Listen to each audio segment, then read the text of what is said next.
अब आप इसे आज्ञा दें कि वो अपनी पवित्रता की शपथ ले।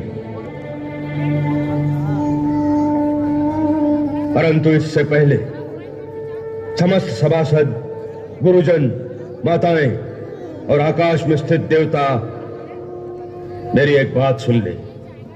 मैं प्रचेता का 10वां पुत्र वाल्मीकि हूं। मेरे मुंह से अभी तक कभी कोई झूठ नहीं निकला और मैं इस सभा में प्रमाण पूर्वक कहता हूं कि दोनों आप ही के पुत्र हैं। मैंने कई हजार वर्ष भारी तपस्या की है। यदि मिथिलेश कुमारी सीता में कोई दोष हो तो मुझे उस तपस्या का कोई फल न मिले। मैंने मन, वाणी और क्रिया द्वारा पहले कभी कोई पाप नहीं किया है।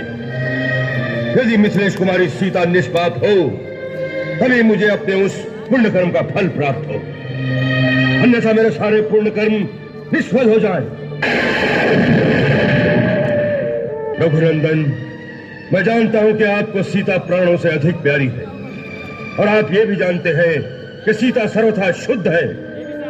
तथापि लोकापात से कलुषित चित्त होकर आपने उसका त्याग किया है। हे राघव, मैं आपको विश्वास दिलाता हूं कि मैंने अपनी 5 इंद्रियों और मन बुद्धि के द्वारा सीता की शुद्धता का भली भांति निश्चय करके ही उसे अपने संरक्षण में लिया था। इसका आचरण सर्वथा शुद्ध है, आप इसे छू भी नहीं सकता है, तथा ये पति को ही देवता मानती है।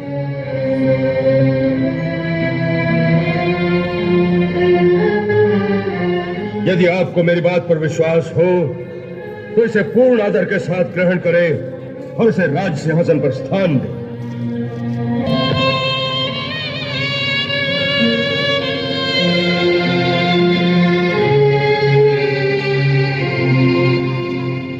प्रभु, आप जो कहते हैं उस पर मुझे पूर्ण